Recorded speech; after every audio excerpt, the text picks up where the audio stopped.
Si tu as envie de savoir comment utiliser tes blessures du passé comme tremplin vers ta réelle expansion, c'est ici que ça se passe. Il est grand temps de réécrire ton histoire et ça commence maintenant. Bienvenue dans Confidence d'une guerrière. Ici, on parle développement personnel avec simplicité, intensité et authenticité. Je suis Laurie et à travers ce podcast, je t'aide à te reconnecter à toi-même pour t'apprendre à t'épanouir pleinement dans ta vie comme dans ta relation de couple.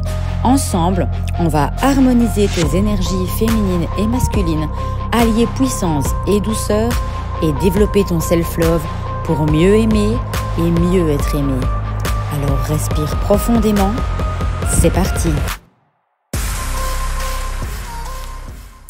Bonjour à toutes et bienvenue dans Confidence d'une guerrière. Ceci est l'épisode 8 et la dernière partie de la série spéciale L'éveil d'une guerrière en talons, dans laquelle je te dévoile comment j'ai transformé mes blessures en puissance et comment est né mon concept des guerrières en talons.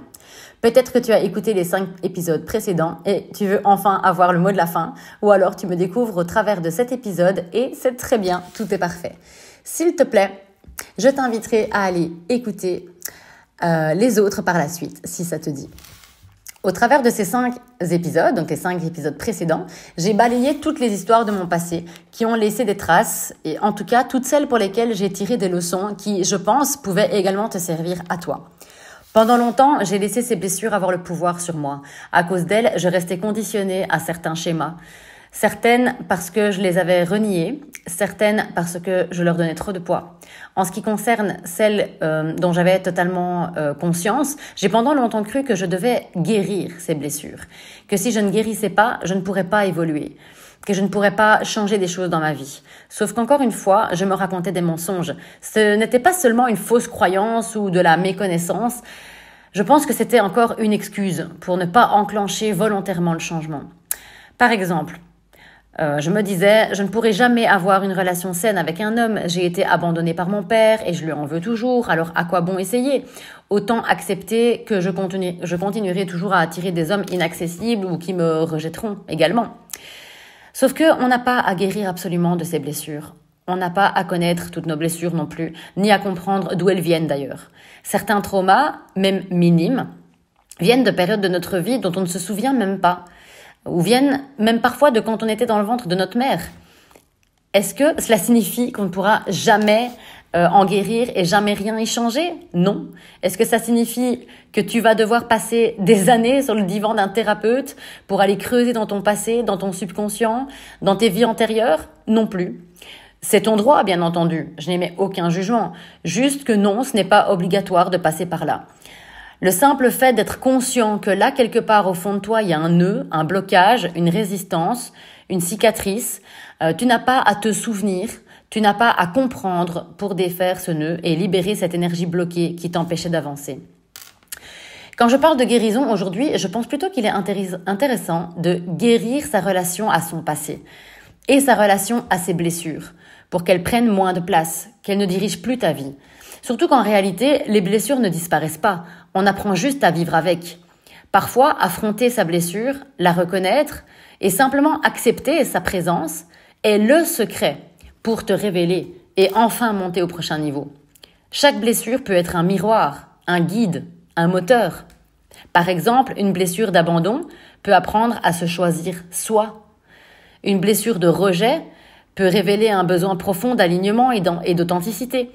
Une blessure d'humiliation pousse à poser ses limites et à se reconnecter à sa valeur.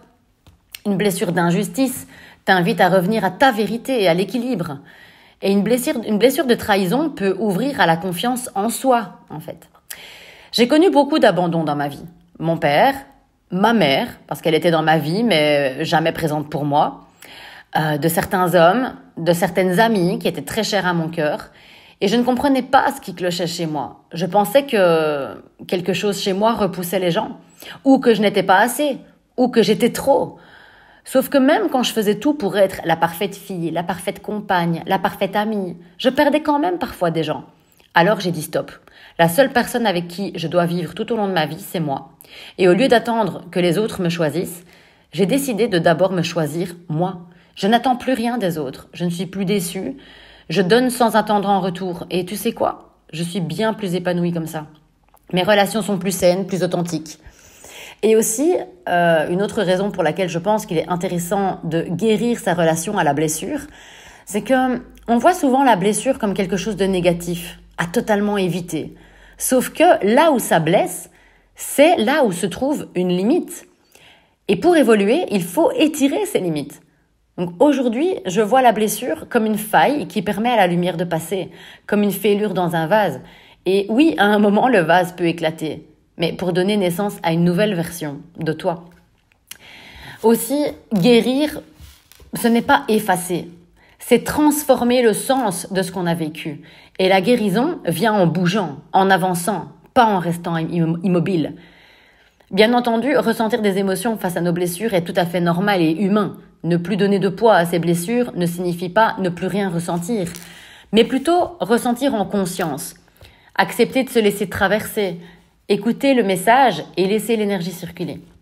Donc sois bienveillante envers toi-même quand tu constates que tu te laisses encore parfois submerger par certaines émotions, par le poids de certaines blessures. On prend la décision de changer, d'évoluer. Cependant, non, ce n'est pas simple chaque jour et non, ça ne se fait pas en un jour. Chaque inventeur qui s'est mis à faire des essais pour une invention, tu penses qu'à chaque fois que son invention s'est fendue ou a cassé, il a essayé de la réparer? Je pense qu'il a plutôt essayé de comprendre comment la rendre plus solide. Et à chaque version après une cassure a été plus forte, plus aboutie. J'ai parfois côtoyé des personnes dans ma vie qui avaient eu des vies sans embûches. Tu sais, pas de trauma flagrant, une famille assez saine, un scénario d'enfance assez banal. Attention, je dis bien en apparence parce que parfois les traumas sont bien enfouis, bien cachés, bien inconscients. Mais je parle de personnes qui elles-mêmes se disent avoir eu une vie facile, une belle enfance innocente, une adolescence simple, remplie de découvertes, aucune difficulté particulière à surmonter. Papa et maman étaient bien présents pour faciliter le chemin, etc. Eh bien, tu sais ce que j'ai constaté chez ces personnes toutes neuves, toutes innocentes, des obstacles à franchir. Et encore une fois, il n'y a aucun jugement, bien entendu, parce que dans un sens, ça devrait être le trajet normal. J'ai constaté qu'à la moindre difficulté, arrivée à l'âge adulte, elle paniquait comme jamais. Elle ne savait pas comment s'adapter, comment réagir, comment chercher des solutions. Trouver des solutions et m'adapter, ça a toujours été un peu mon super pouvoir. J'ai de la création à revendre dans ces domaines-là. Et clairement, pour ça, je remercie le chemin que j'ai dû traverser parce que ça a fait de moi une adulte qui n'a jamais paniqué. Et je ne baratine pas. Je n'ai jamais été angoissée. D'une manière ou d'une autre, je savais que ça allait s'arranger. J'ai toujours gardé la foi. Je ne stresse pas à chaque fois que j'ai du mal à payer une facture ou à chaque fois que ma voiture me lâche. Je sais que de toute façon, une solution va être trouvée. Je n'ai pas d'énergie à perdre inutilement à m'imaginer les pires scénarios alors que des milliers de scénarios peuvent amener une solution. En résumé, il y a des tas de manières d'aborder les blessures, de les vivre, de les observer. Et tu peux choisir d'en faire un alibi et d'attendre patiemment que le temps passe. Ou tu peux choisir dès aujourd'hui de changer de lunettes et de les observer avec bienveillance, gratitude. N'attends plus une guérison qui n'arrivera jamais. N'attends plus un déclic. Ta décision consciente sera le déclic. Chaque jour où tu seras dévoué à cette décision par amour pour toi sera ton déclic. Et chaque pas vers l'avant te permettra de t'alléger du poids de tes blessures et d'en faire des moteurs vers la prochaine version de toi, plus solide, plus aboutie, plus épanouie et plus rayonnante. Merci d'avoir écouté cet épisode de Confidence d'une guerrière. Si cet épisode t'a plu, pense à t'abonner pour ne rien manquer et surtout à le partager à une autre guerrière qui en a besoin. Viens aussi me retrouver sur Instagram pour encore plus de conseils, d'inspiration et d'échanges. Tu trouveras mon pseudo en description. Et si tu veux m'aider à faire grandir ce podcast, laisse-moi 5 étoiles et un avis, ça fait toute la différence. On se retrouve très vite pour un nouvel épisode. D'ici là, rappelle-toi que le bonheur ne vient pas de l'extérieur. Aussi, n'oublie pas que le changement est bien plus simple que tu ne le penses et que tu es bien plus puissante que tu ne le